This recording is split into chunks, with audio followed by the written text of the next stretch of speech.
with the declaration of the candidates by BJP and some of the candidates by Congress, the form filling procedures have started in Vadodara.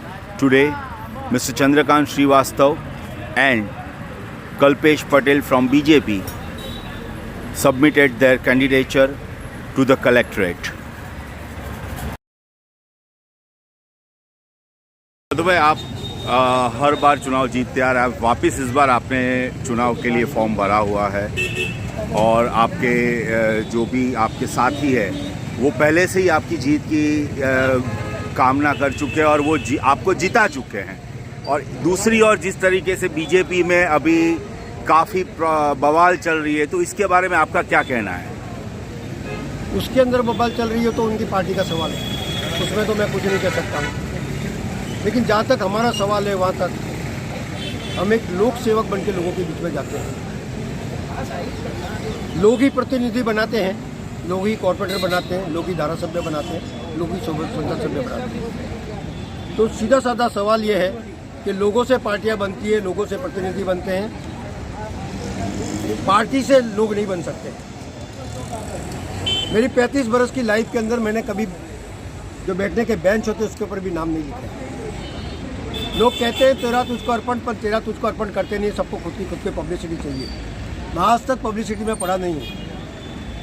मेरा मानना है कि जिस तरह से ये बड़ौदा शहर के अंदर लोग हैरान और परेशान हो रहे हैं, सबसे ज़्यादा तो हाईएस्ट टैक्स हो गया इस शहर के अंदर। सुविधा जिस तरह से लोग टैक्स भरते उसके नाम पर सुविधा नहीं मिलती। 25 बरस पहले कांग्रेस का शासन था, तब 90 रुपये में 3 टाइम पानी था।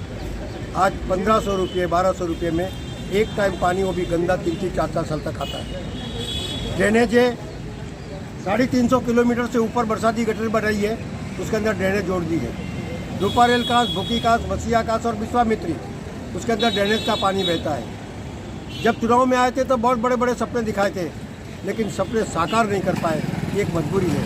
आज भी चलते चलते रस्तों पर गाय सींगे मारती है, कुत्ते पीछे दौड़ते हैं और ये तमाम बातें।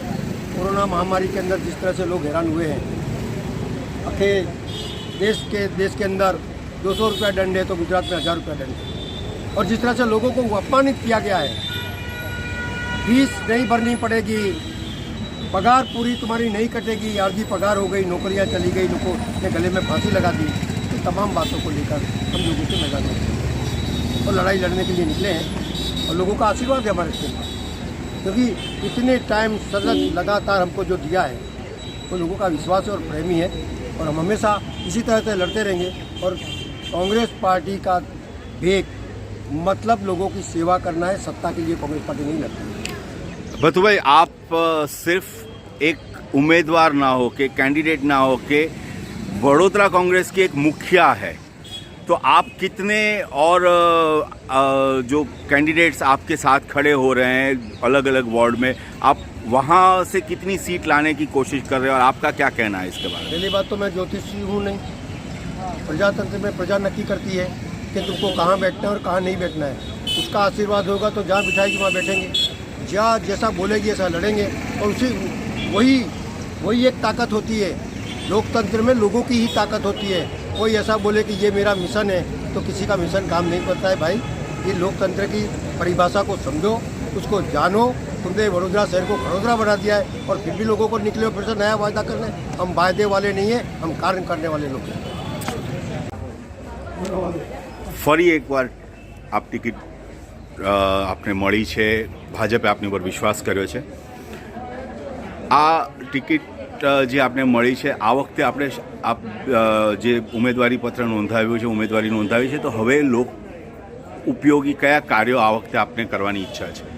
લોક ઉપયોગી જે વિચારેલા કામો અધૂરા છે એ કામ પૂર્ણ કરીશું। જેવા બ્રિજો અમારા માજાપુર અમારા વોર્ડની અંદર જે બ્રિજનું કામ હતું, જે શરૂઆત થઈ છે તે જોઈશું।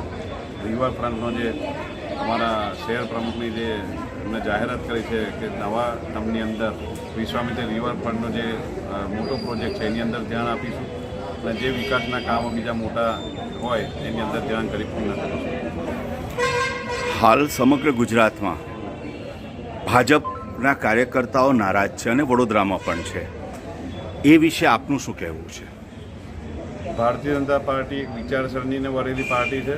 દરેકના વિચારોની અંદર મતભેદ હોય છે, મનભેદ નથી હોતા, અને ઘરનો જે કંઈ વિષય નારાજગીનો હોય છે તો સમજાવટથી પતી જતો હોય છે. અને અમારા આખા ગુજરાતની આપણે જે વાત કરીએ એની અંદર પણ ભૂતકાળની અંદર ઘણી બધી આ ચૂંટણી આવતી હોય ત્યારે નિરાશા હોય છે તે પતી જતું હોય છે. એટલે સમજાવટથી આખા ગુજરાતનો જે વિષય છે એ પૂર્ણ થઈ જશે એવું મારું માનવું છે.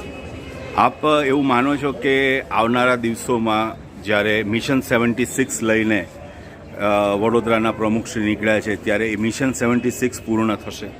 મિશન 76 એટલા માટે પૂર્ણ થશે કે આપણા પ્રધાનમંત્રી નરેન્દ્રભાઈ મોદી જ્યારથી સુકાન સંભાળ્યું છે ત્યારથી રાત દિવસ એક કરીને જે એક પછી એક પ્રજાલક્ષી જે યોજનાઓ આપેલી છે, યોજનાઓ પછી જે સ્ટેચ્યુ ઓફ યુનિટીનું જે વારાફરતી જે એમના વિકાસના કાર્યો જે ચારે બાજુ દેખાય છે, ખેડૂતો માટેનો પણ આજે જે વિષય પૂર્ણથી ખેડૂતો માટે જે દિવસની યોજનાઓ બધી રાત્રે જે ખેડૂતોને જાગવું પડતું, આજે સૂર્યોદય યોજનાથી દિવસની પણ લાઇટો ખેડૂત માટે પૂર્ણ કરશે. ખેડૂતો પણ ખૂબ ખુશી છે. અને જે વિકાસલક્ષી યોજનાઓ લઈને જે ચાલી રહી છે માટે આપણા વડાપ્રધાન મોદી અને આપણા સર્વદર્શી મુખ્યમંત્રી